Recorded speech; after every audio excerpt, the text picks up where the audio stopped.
আসসালামু আলাইকুম। চিকেন মোমোর রেসিপি কিন্তু প্রায় সকলেই বানিয়ে খেয়েছেন, কিন্তু এইভাবে কারা কারা খেয়েছেন অবশ্যই কমেন্টে জানাবেন।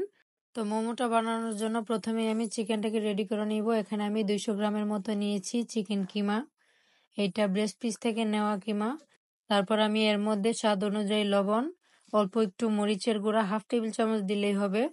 আর 1 টেবিল চামচের মতো দিয়েছি সয়া সস, আর গোলমরিচের গুঁড়া দিয়েছি 1/2 টেবিল চামচ।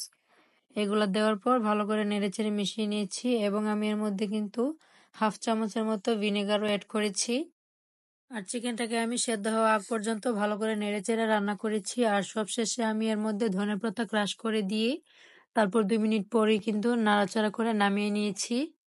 তো এটাকে ঠান্ডা হতে রেখে দিব। আর অন্য পাশে আমি একটা বাটিতে নিয়ে নিলাম 1 কাপ ময়দা।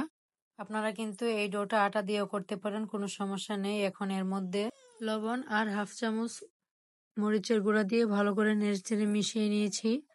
এখন আমি এর মধ্যে 2টো ডিম দিয়ে দিলাম। ডিমটাকে ময়দাটার সঙ্গে ভালো করে নেড়েচেড়ে মিশিয়ে নিয়েছি। এখন আমি এর মধ্যে গরুর ফুল ক্রিম লিকুইড দুধ অ্যাড করব 1.5 কাপের মতো। দুধটা আমি একবারে দিব না, হাফ কাপ করে করে দিব, বা আরো কম কম করে দিতে পারেন। আমি 3বারে এখানে 1.5 কাপ অ্যাড করেছি, আপনাদের অল্প একটু কম বেশি লাগতে পারে। আর আমি গরুর দুধটাকে চুলায় বসিয়ে একটা বলক এসেছে পরে কিন্তু চুলাটা অফ করে দিয়েছিলাম।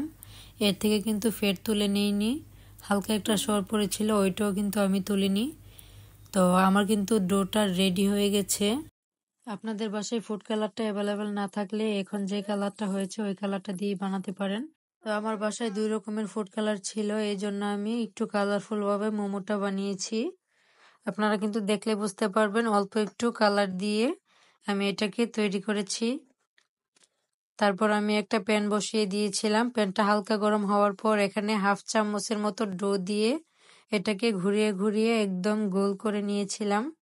তারপর এক পাশটা 2 থেকে 3 সেকেন্ডের মতো কুক করেছিলাম এবং অপর পাশটা উল্টে দিয়েও সেম 2 থেকে 3 সেকেন্ড রান্না করেছি। এখন আমি উঠিয়ে নিচ্ছি। এখন আমি আরেকটা কালার করেছিলাম যে ওইটাকেও সেম ভাবেই করেছি, আপনাদের একটা দেখিয়ে দিচ্ছি। যারা বাসায় এখনো পর্যন্ত চিকেন মোমো রেসিপিটা করেনি, আমার মনে হয় যাদের কাছে এটা কঠিন মনে হয় তারাই করেনি। তো সেই জন্য অলসদের জন্য আজকের এই ফাঁকিবাজি পটলি মোমো রেসিপিটা শেয়ার করে দিলাম। অবশ্যই বানাবেন এবং দেখবেন কতটা মজার। তো সবগুলা বানানোর পর কিন্তু আমি এখন মোমোটা বানানোর জন্য চলে যাচ্ছি। আমি একটার মধ্যে অল্প একটু চিকেন দিয়ে দিলাম আর হাত দিয়ে দেখুন কিভাবে ঘুরিয়ে ঘুরিয়ে এটাকে ভাঁজ করে নিচ্ছি। এভাবে একটা পুটলির মতো বানিয়ে আমি কলা পাতার সাহায্যে এটাকে ভালো করে পেঁচিয়ে আটকে দিব। চিকেন মোমোটা একবার এইভাবে বানান, দেখবেন অনেক ইজি লাগবে। এই ধরনের ইজি রেসিপি পেতে কিন্তু অবশ্যই চ্যানেলটা সাবস্ক্রাইব করে রাখবেন। কথা বলতে বলতে কিন্তু আমার চিকেন মোমোটা হয়েই এসেছে। দেখুন অনেক সুন্দর দেখাচ্ছে চিকেন মোমোটা। আমি আপনাদের সঙ্গে আরো কয়েকটা বানিয়ে দেখাচ্ছি। তো আমি এখন আরেকটা কালার বানিয়ে দেখাই। আপনাদের কাছে যে ফুড কালারটা থাকবে সেটা দিয়ে বানাতে পারবেন, আবার ফুড কালার না চাইলেও দিতে পারেন। বেশিরভাগ মানুষই কিন্তু সাদাটা বানায়, তো আমি আজকে ভাবলাম একটু কালারফুল বানাই। দেখুন আমি কিন্তু আরো একটা বানিয়ে ফেলেছি। চিকেন মোমোটা কিন্তু আসলে দেখতে অনেক সুন্দর লাগছে। তো আমি ভাবছি এটা কি এখনই টেস্ট করে ফেলবো নাকি সবগুলো বানাবো, তো আমিও কনফিউজড।